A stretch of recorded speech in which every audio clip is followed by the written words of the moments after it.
আপনারা দেখেছেন 5 আগস্টের পরবর্তী সময়ে যারা 32 নাম্বার ভেঙেছিল তারা সেখানে মুহুর্মুহুর স্লোগান দিয়েছিল, ভাইয়াকে কথা দিলাম 32 নাম্বার দখল নিলাম।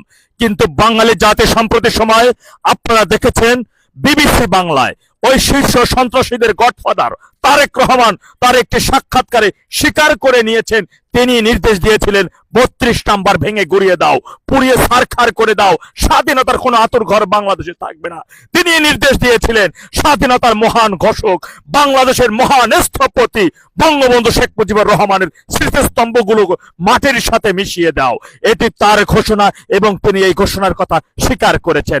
আপনারা দেখেছেন তিনি বিবিসি বাংলা সাক্ষাৎকারে বলেছে ক্যান্টনমেন্টে ওদের যে বাড়িটি ছিল, যে বাড়িতে ওরা বসবাস করতে বলেছিল, ওই বাড়িতে ছোট থেকে বড় হয়েছি, মাঠে ঘাটে কত খেলাধুলা করেছি, কত স্মৃতি আমার রয়েছে। এটি দ্বারা তিনি ইঙ্গিতে বুঝিয়েছেন ওই বাড়ি বিগত আওয়ামী লীগ সরকারের সময় তাদের ওই বাড়ি থেকে উচ্ছেদ করা হয়েছিল।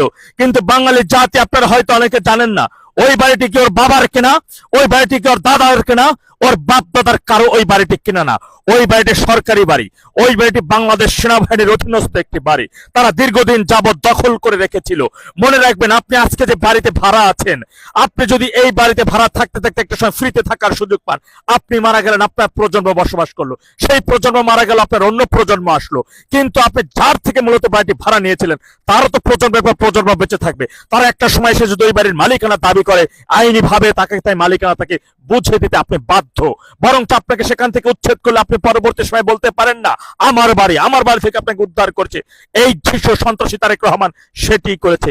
ওই বাড়িটি তো তাদের বাড়ি ছিল না, তাদের সরকারি বাড়ি, সরকার তার গৃহ ও গণপূর্ত মন্ত্রণালয়ের অধীনস্থ ভাবে ওই বাড়িটি তাদের নিয়ন্ত্রণে নিয়েছে, তাদেরকে ওই বাড়ি থেকে বের করেছে। তারা ছিল দখলবাজ, ওই বাড়ির অবৈধভাবে বাড়ি দখল করে নিজের দাবি করা, এটা শীর্ষ সন্ত্রাসী এবং নিমক হারাম এবং বাঙালি জাতির শত্রু ছাড়া অন্য কারো হতে পারে না। আপনারা দেখেছেন তিনি আরেকটি কথা বলেছে, তার ছোট ভাইয়ের হত্যার বিষয়ের কথা, তার ছোট ভাইকে মেরে ফেলার বিষয়ে তিনি অনেক আকার ইঙ্গিতে কথা দিয়েছেন। কিন্তু বাঙালি জাতি বা এই জেনারেশন হয়তো বা অনেক তথ্য জানেন না। মনে রাখবেন 2007 সালের দিকে যখন তত্ত্বাবধায়ক সরকার ফখরুদ্দিন এবং মঈনুদ্দিন খান যখন সরকার গঠন করে, তখন কিন্তু তার ছোট ভাই কোকো গ্রেফতার হয়, যে এই তারেক রহমানের শীর্ষ সন্ত্রাসীদের কথা তারেক রহমানও গ্রেফতার হয়।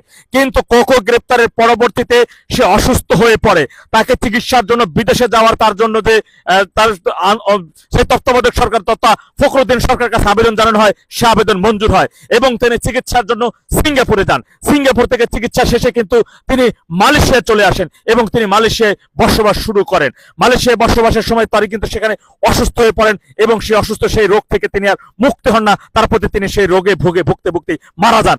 আর